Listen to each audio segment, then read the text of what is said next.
Hello,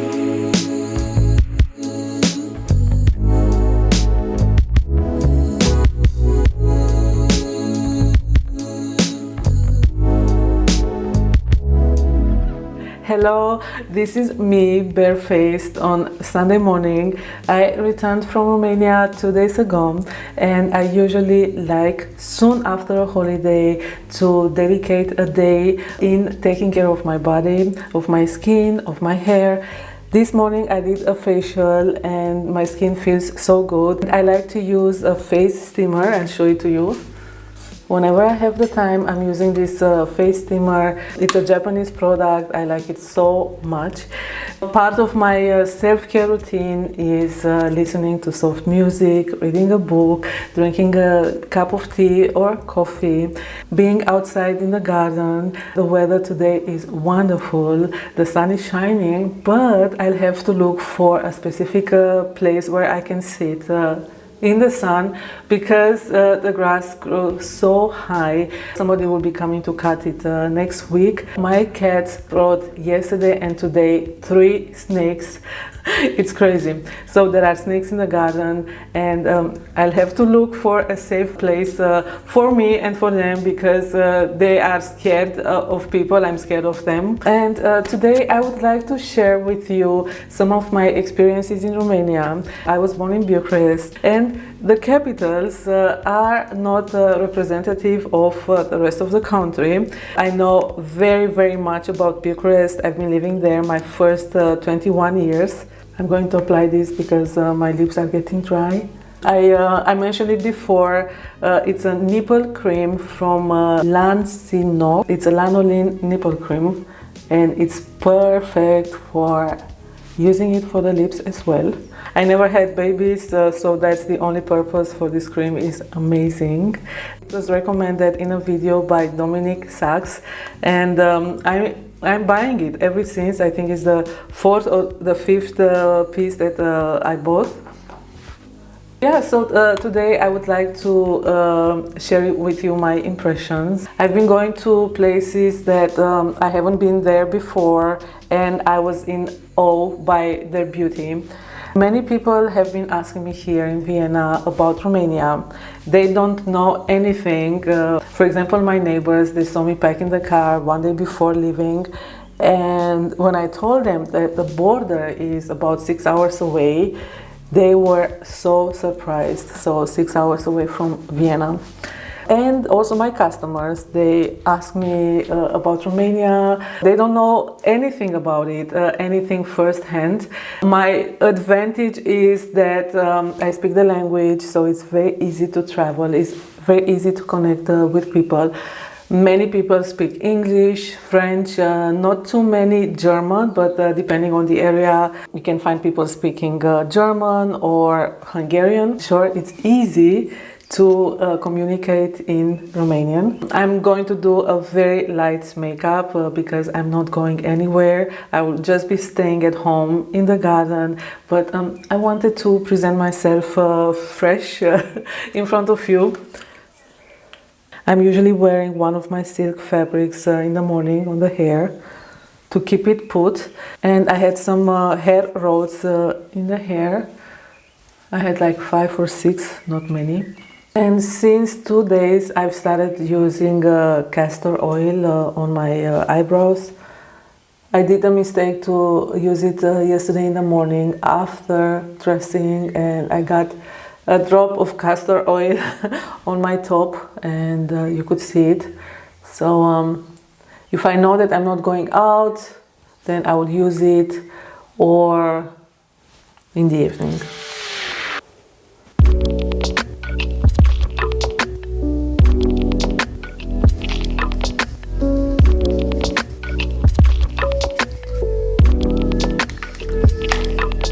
That's a brown mascara. And today I'm feeling for red lipstick.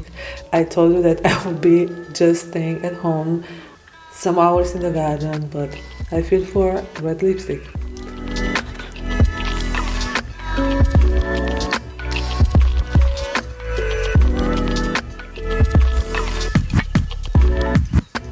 And voila, ready in less than 10 minutes. I will be grabbing now a coffee. I have fresh almond and oat milk made by me, and I will be sitting outside. I think I know where. I will be sitting next to a flowers tree. It's called rhododendron. I think you saw the flowers at the beginning of the video. I think I will be inserting some images opening this episode. They are gorgeous. They don't last too long, maybe a week, 10 days. So I will be sitting there and I will be telling you some stories from Romania. I've seen new places. This time it felt so special because I didn't see my mother at all. I didn't meet any of my friends in Bucharest, and I got to know new places, to discover them on my own or with the help of the people that I met there, that I know there. And having seen everything with my own eyes, from my own perspective, maybe it will open your appetite to visit Romania if you've never been there. If you are Romanian living abroad, Bună, te pup! I'm happy to bring you some of my impressions. Making memories there was fantastic, and yeah, so let's meet outside. I don't want to lose any minutes because the sun is shining and I want to make the best out of today. That's a nice spot here. I laid the blanket and I'll be grabbing now my coffee. I also have a green smoothie. It's with celery, cucumber and spirulina. Coffee's here, so I don't know what I should drink first, but yeah, coffee. The smoothie is too cold. I hope that no snake will be coming around.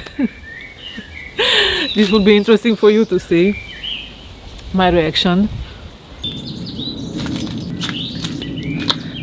Hello, my name is Arvi. Today it's Sunday and I'm a little bit bored because it's quiet. But I'm happy to be here in the video and I would like to kiss you. Some of you know, some episodes ago I mentioned that I enjoy traveling slow or going on slow travels. So I've divided my impressions in two categories. Everything that I found so nice, good, pleasant, enjoyable, and some aspects that I didn't find too good or pleasant.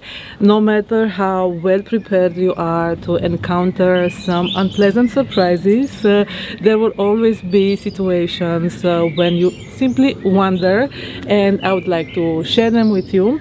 To close everything in a good note, I will be starting with not too pleasant surprises.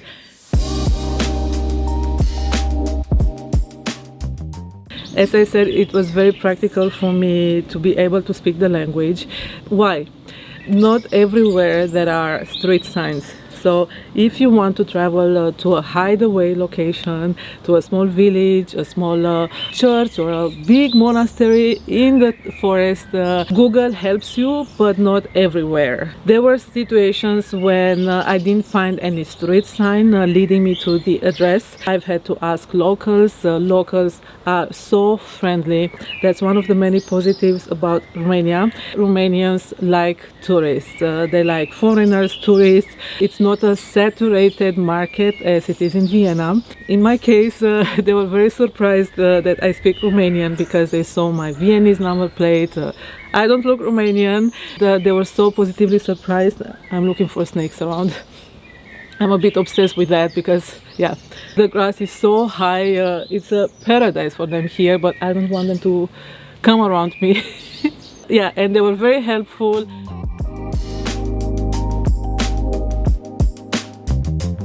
Another thing that I didn't find good at all, not at all, for example, Timisoara. Timisoara was designated as the European City of Culture. Honestly, I expected to see more locations, more events regarding art, culture, education. The center is a jewel.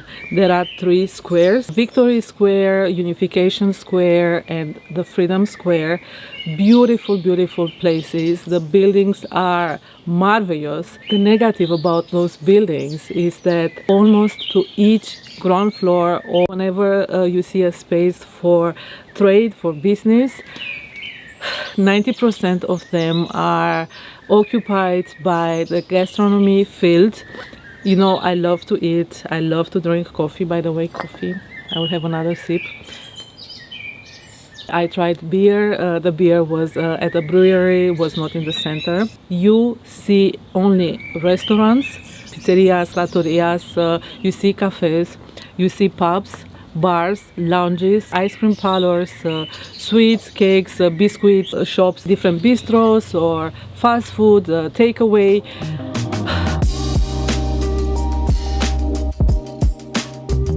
It was not nice. It was not nice for someone like me that loves art, loves fashion, loves beauty products, body care products. I didn't see any shop resembling, for example, my own shop. I want to feel inspired. And when I went to Prague, I was simply in awe, or to Paris. Sure, I should not compare Paris, Prague to Timisoara, but to a smaller scale, I expected to see shops like my own shop, and I didn't. I wanted to feel inspired, I wanted to admire the local fashion, the local arts and crafts, and there was nothing. What I liked was seeing 3 astonishing bookshops. I would have simply spent hours and hours in those bookshops. That's something very good.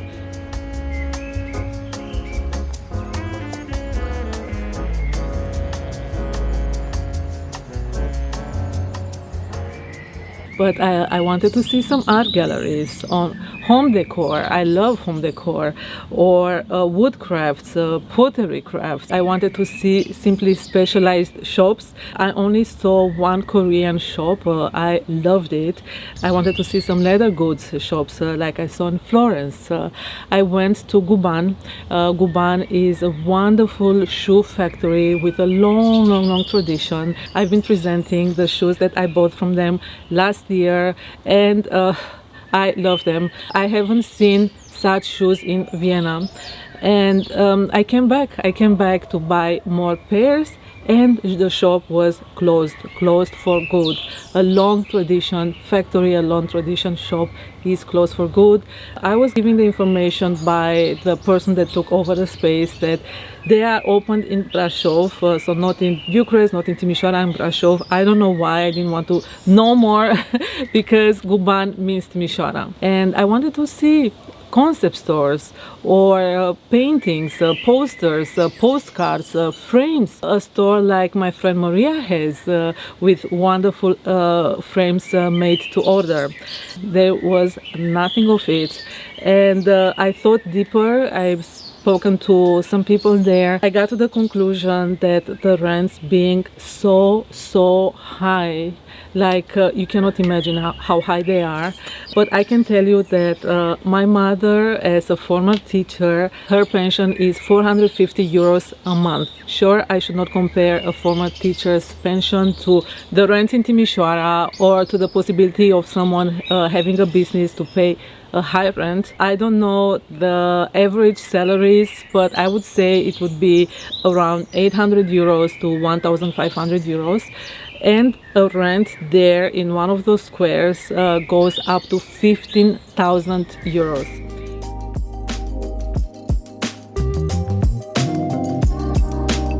And I thought the following: maybe somebody has some savings, or they got some support from the government, from the European Union, and they want to open a business.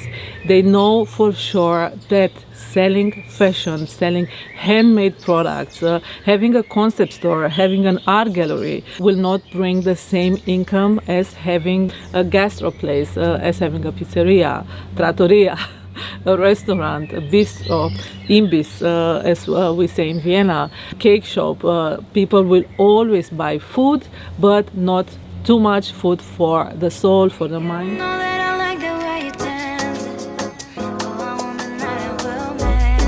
And I understand that. I put the blame exclusively on the government and the buildings owners. I find them extraordinarily greedy, and I tell you why. Those buildings are old. They are over 100 years old. I doubt that someone would go now to buy on a mortgage, that someone with a 1,000 euro salary would spend 500,000 or 1 million euro for such a house to purchase it in order to rent it. Most of those houses are inherited, and honestly, if I would have such a house being inherited from my grandparents, I would like to be able to be part in a company's or a small businesses tradition, or I would like to be able to create quality standards on long term. You might say that I'm idealistic, that I live in a fantasy world. No, this is not what's happening in Vienna. If you read some announcements, some ads with places for rent, you will often see no gastronomy. They would rent to businesses that are outside of this field, and this was my luck in finding the space for my shop. The owners own part of the building, and they refused someone, unfortunately for him, but lucky me, they refused someone that wanted to have a small bistro and accepted me. It took about 2 days until they went through my file, through my website, because they wanted to also see the quality of my work.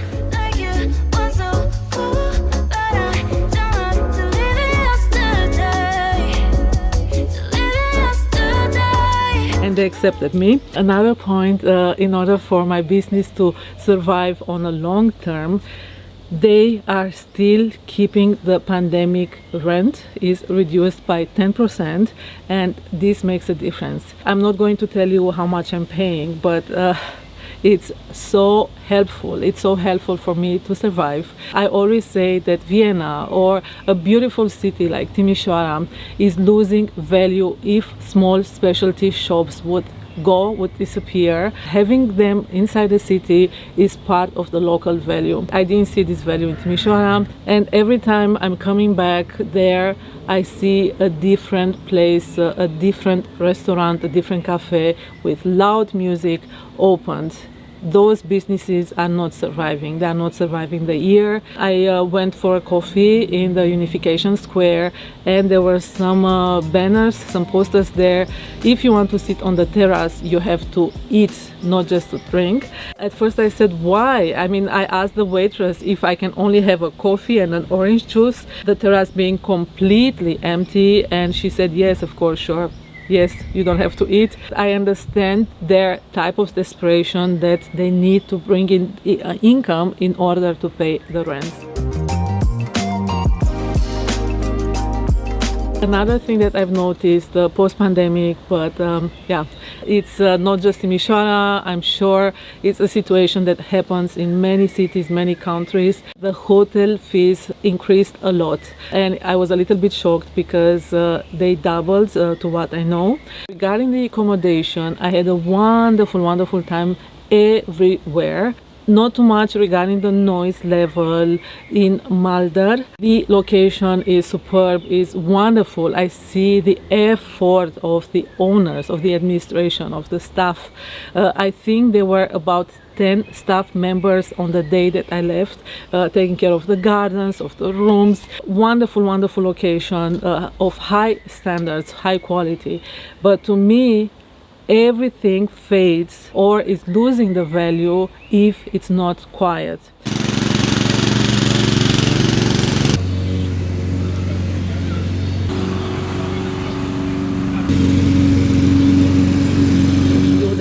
Going to such a beautiful place, such a beautiful Boyers villa in the middle of the nature, in a beautiful historic village, to have it more quiet. On my first morning, very early, I think it was 7 a.m. or 8 a.m., I don't know, it doesn't matter, because when you're on holiday you want to sleep as long as you wish.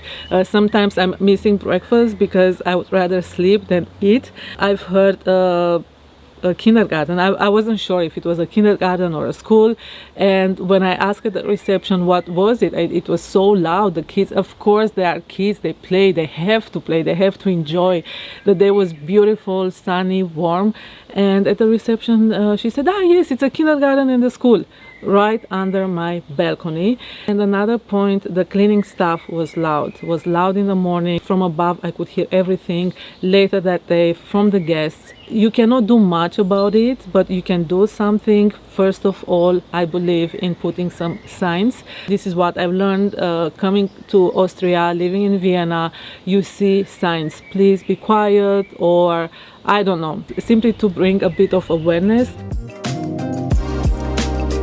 Otherwise, in Timisoara, on my way back, I've stayed one night in the Best Western, my second and for sure my last stay there.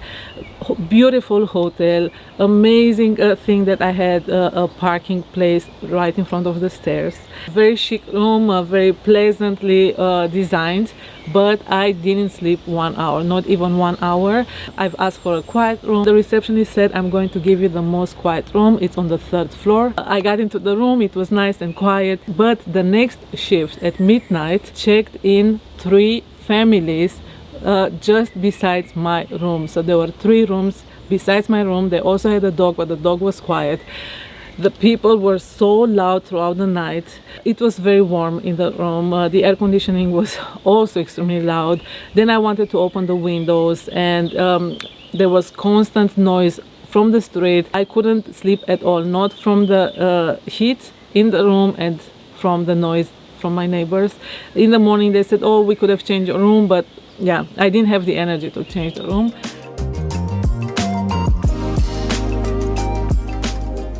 Another thing that disappointed me was again in Timisoara.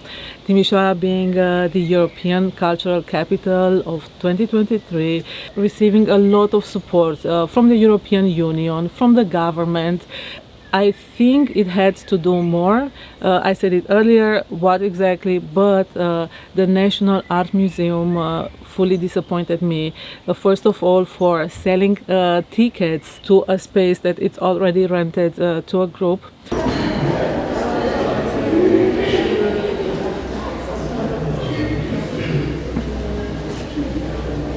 I wanted to enter the Baroque hall, the Baroque room, wonderful, a jewel space, and while entering somebody said stop. This person thought that I'm going to get the food from their buffet. I think it was a corporation celebrating something. Another point was not being able to film the art. I was told twice when I paid for the ticket, when I've entered, that I can film, I can take photographs, I can take impressions, and while talking to you on the microphone, because I wanted to give you a little bit of background, they said no, you are not allowed.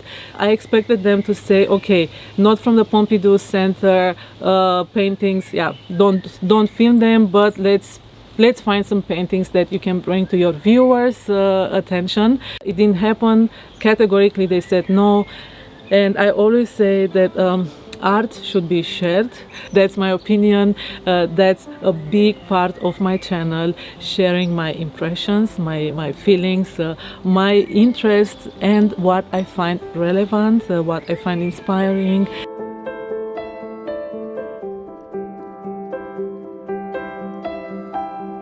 I always say that sharing is caring. It's an act of generosity, and coming to the generosity and knowing that such locations are funded by the taxpayers, they are funded by the European Union, by the government, they should be more open in sharing. This channel is a project of passion, is a project of love.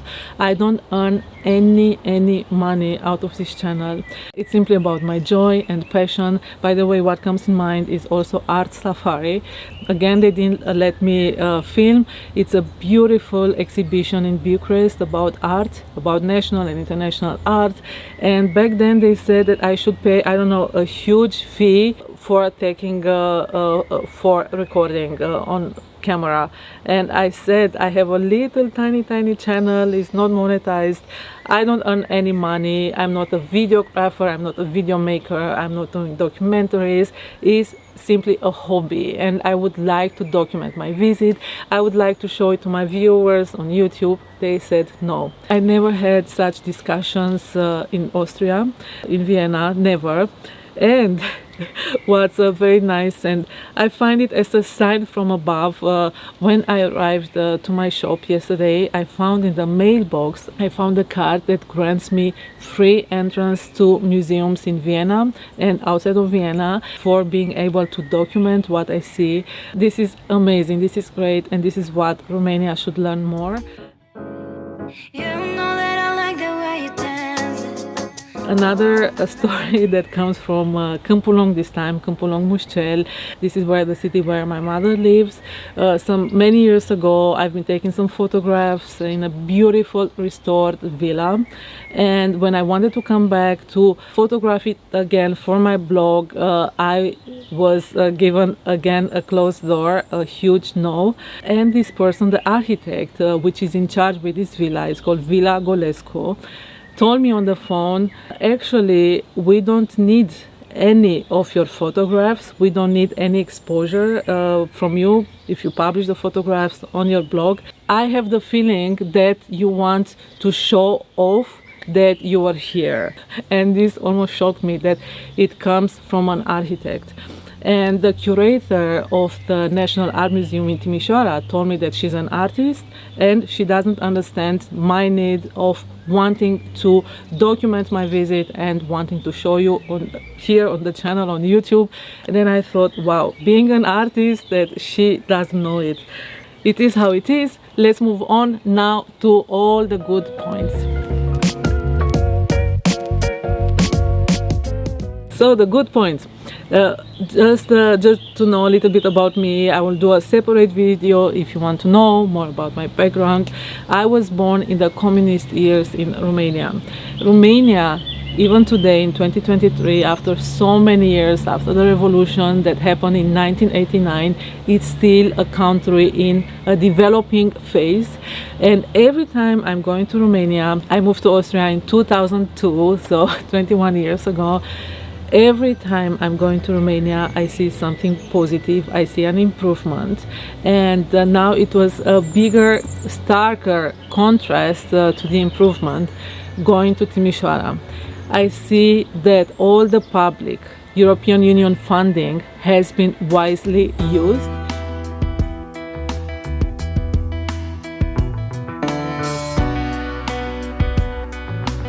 I see simply the desire of improvement, the desire of doing something good, doing something ambitious, but also on a smaller scale, because all the public funding and European funding goes into bigger projects, into huge buildings, museums, for example.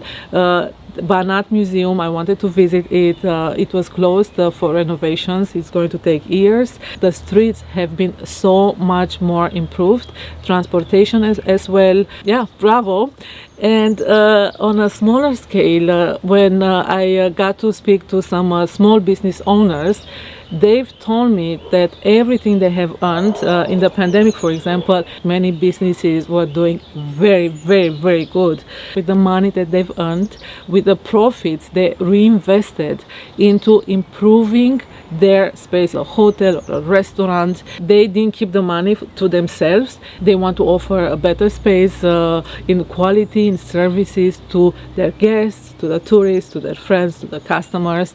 And this is what I find absolutely amazing. There is a big thirst, a big desire for improvement.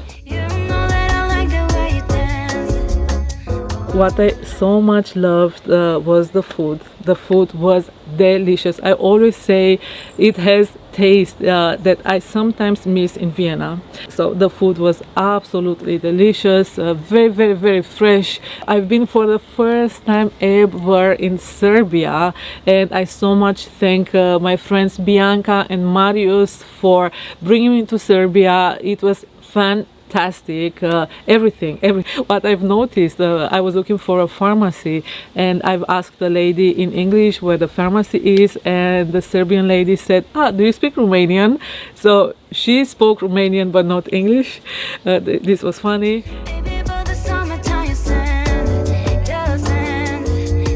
People are so generous in Romania. In some instances, I was asked to not pay for my accommodation, not pay for the dinner. I said, no, it's unacceptable. Of course I'm going to pay for my accommodation and dinner. To whomever I spoke, to whomever I met, I sensed a huge level of compassion, of generosity.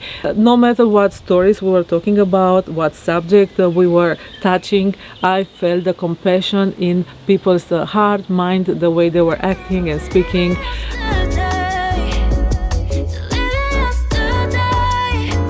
Another point, of course, is the nature. Sure, Austria is a gorgeous country, but Romania is very particular, or at least this is how I see it. It has a particular beauty, and I so much enjoyed spending some hours, some days in the middle of the nature, connecting, bonding with it. I've never been in Clisura Dunării.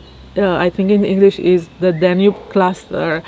Oh my God, it was breathtaking. I didn't know it's so beautiful. It felt like being in Lake Como, sure, without the majestic villas around the Lake Como.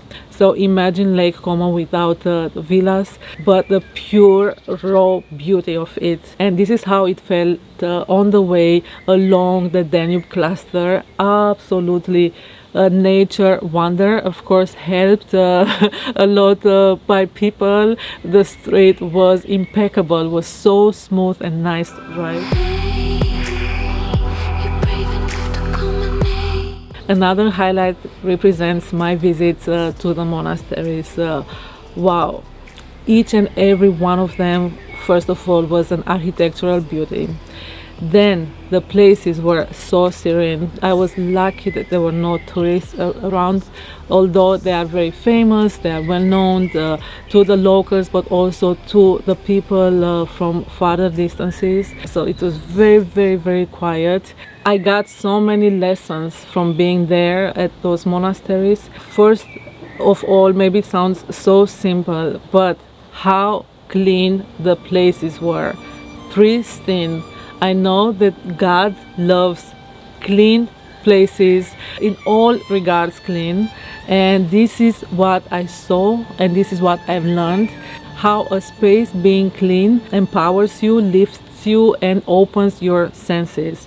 Simply being clean. And the nuns, for example, because where I visited there were nuns monasteries, they know exactly what to do. They know how to take care of the spaces around. They have a great self-management system. Almost nobody is helping them because I was talking to them. The same also with the monks. Being there, spending time there, I've learned so much also about myself. I felt that my profession is validated. I know that what I'm doing is right. I've never doubted that. But coming in contact with some very special, very creative, very talented people validated the fact that I'm having the right profession, and it was such a good feeling. In total, I drove 2,000 kilometers. I didn't feel tired at all. You see, 2 days ago I've been driving for about 7.5 hours. It was more boring. Otherwise, I feel very good. And now I would like to show you some things that I brought from Romania. I will take another sip and I will open the bags because they're still packed.